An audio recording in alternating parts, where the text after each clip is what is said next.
Hello and very welcome back. This is Michelle Rose from Melbourne, Australia, and I'm here to showcase to you and present to you how reality TV shows that created by myself, the concept and the idea, were registered in Australia, in Melbourne, Australia, by others. How those concepts connected to myself, I created them, and how there is court cases and disagreement for the intellectual property, trademark, and copyright. So let's get into it.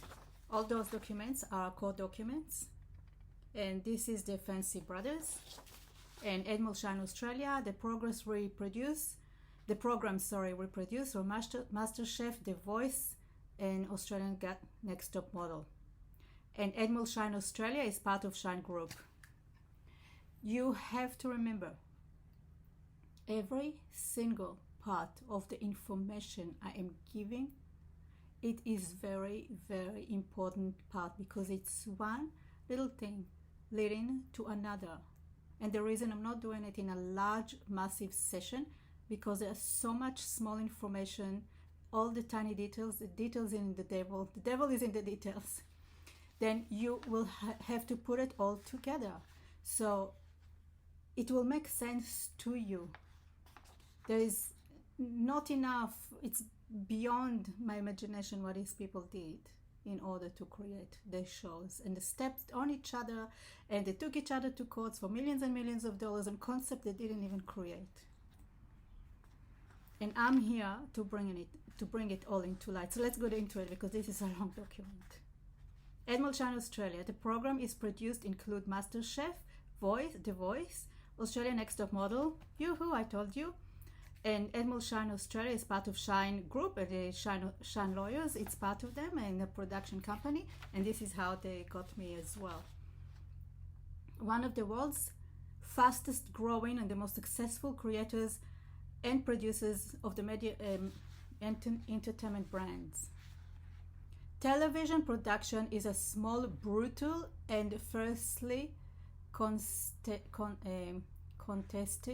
market in Australia, and MELBOURNE is the top of the pile. The Fancy Brothers' first mega hit was MasterChef in 2009, when I went to a lawyer when I had an office in Albert Park, and a person I spoke with referred me to Shine Lawyers, because I didn't know any commercial lawyer at the time. And I went to that law firm in the city, and I met personally with the Fancy Brothers, with Mark. And he told me to bring him all the documents, and I can't forgive myself until this day. I gave him all the documents. He made a copy of the documents, and he says, sorry, we can't help you. He signed me on a stupid letter and just said that he is not going to have any interest of the shows. And here he went with Elizabeth Murdoch, and created American Next Top Model, and created MasterChef as well. Excuse me. They took a concept from relatives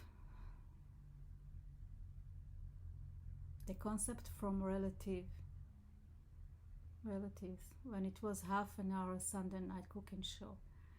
What a great story to cover up.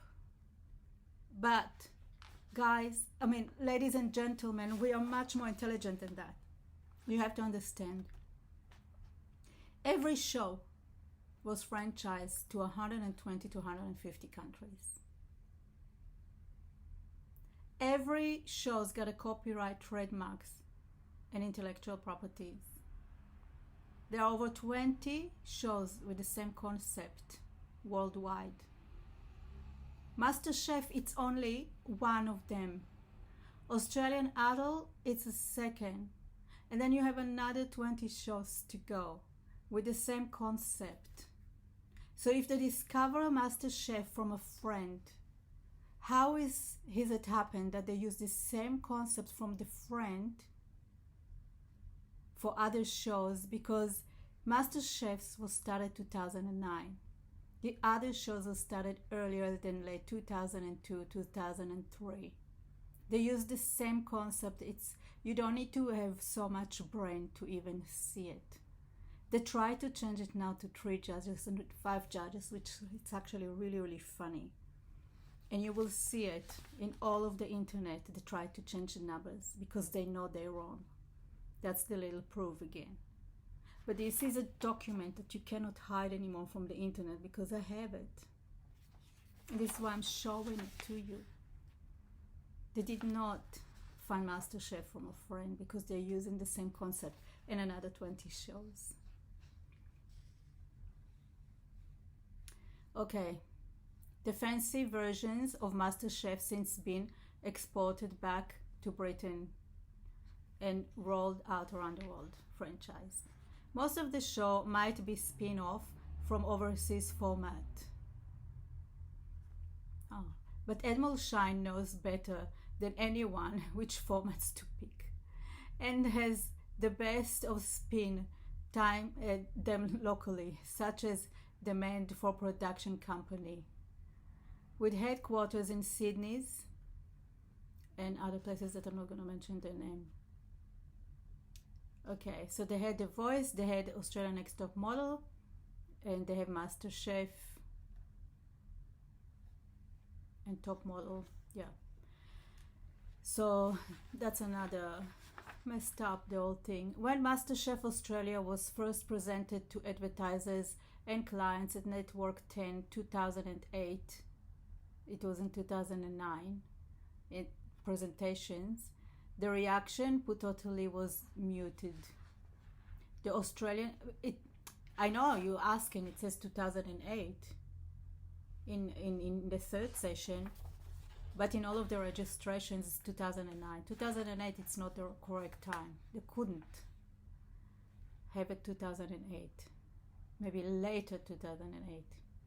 The Australian broadcast and squeezed all it could out for reality Big Brothers. That's not even the same concept as that. The chief contact officer, who was part of them, okay, Australia vision of MasterChef, nearly a decade ago, admit the show had very poor reception, and there was a questions about cooking reality TV shows at the time. Mark and Carl Fantasy, who were at Fremantle at the time. Remember Simon Carl Fremantle? That's one of the shows. A bit confusion with the dates, but MasterChef started at early 2009, or maybe just presented it 2008 at a time, but with the same concept. You can get it wrong. Sorry for all the notes. This is a court notes again, which I'm going to remove so you can see everything better. Oh, sorry, I have to finish this session. Session is way too long. I have to finish, and I will be back to you with very, very shortly with the other session, continuing who on who, and trademark, copyright, and intellectual property for 20 reality TV shows that were stolen from Melbourne, Australia. This is Michelle Rose. Don't forget to like and subscribe. Love to you all.